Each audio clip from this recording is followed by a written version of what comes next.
बताएंगी कि जो हमारा इको फ्रेंडली जो दिवाली उत्सव कैसे मनाना है, हमें किस किस चीज़ का ध्यान रखना है, तो वो तुम्हें बहुत याद है। किसी भी धर्म का कोई भी त्योहार होता है ना, खुशी के लिए होता है, पर खुशी इस तरह से करना चाहिए दूसरों को दुख का कारण नहीं बने। दिवाली में क्या होता है ना, हम लोग पटाखे चलाते हैं और ज़्यादातर बच्चे, तो बहुत सारे एक्सीडेंट होते हैं। आप लोगों ने भी नोटिस किया होगा, आपके आसपास भी होता है क्या, जैसे आपने रॉकेट चलाया, बोतल में रखे तो बोतल टूट जाती है, कांच टूटता है ना, इस तरह की बच्चों को भी हो गया, बच्चों को भी हार्ट अटैक होने लगा। तो इसके पीछे कई कारण हैं।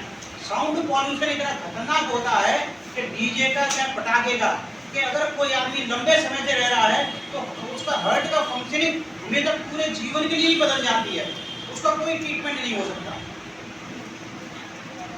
तो तुम्हें साउंड पॉल्यूशन लगता है ऐसा है कि नहीं, इससे क्या हो रहा होगा, अरे ज़्यादा क्या हुआ, कान बहरे से हो गए, थोड़ा सिर दर्द हुआ, बाद में नॉर्मल हो गए, नहीं, तुम्हारा हार्ट का फंक्शनिंग हमेशा पूरे जीवन के लिए बदल जाएगी। तो तुम्हें इससे सुरक्षित रहना पड़ेगा। तो अब बेसिकली मैं बात इस पर आता हूँ कि अभी कोई भी त्यौहार होता है, इसके लिए होता है, किसी भी धर्म का हो, कि हम अपने जीवन को एक समृद्धि के साथ जिए। समृद्धि तो समझते होंगे, सुख सुविधाएं, पैसा, उससे जिए। तो उसके लिए हम त्यौहार मनाते हैं, उसकी नई प्लानिंग करते हैं कि हमें कैसे, अब ये 3-4 महीने ये त्यौहार आया है, हम आगे कैसे चलेंगे, फिर अगला फेस्टिवल आता है, तो हमें ये फेस्टिवलों को कैसे मनाएं, ये हमारा अभ्यास बहुत जरूरी होता है। आज के समय में क्या है, क्या कॉमर्शियल युग हो गया, कॉमर्शियल समझते हैं, व्यवसाय।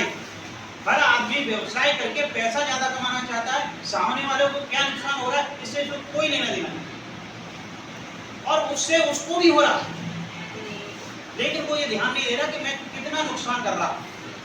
तो हम हरेक को एक दूसरे के प्रति ये समझ के चलना है कि किसी को कोई नुकसान ना हो, तो मैं भी अपना जीवन सही से पर्यावरण के अनुसार चलाऊं। जो भी चीज है, जैसे ये लिखा है ना, पर्यावरण के लिए जीवन शैली, ठीक है, इसको बोलते हैं लाइफ स्टाइल और एनवायरमेंट। ये ग्लोबल वार्मिंग कंट्रोल करने के लिए कंसेप्ट दिया सरकार ने। इसमें क्या करना है, तुमको ऊर्जा की बचत करनी है, ऐसी ऊर्जा उपयोग करनी है जिसमें प्रदूषण ना हो, सौर ऊर्जा वगैरह, पवन ऊर्जा ये होती है। साइकिल का उपयोग ज़्यादा करना है, कापी पेन वगैरह कोई भी बर्बादी नहीं करनी है, पानी को बचाना है, पेड़ लगाने हैं, एक इलेक्ट्रॉनिक वेस्ट है उसको भी, और पॉलीथीनों का उपयोग नहीं करना है।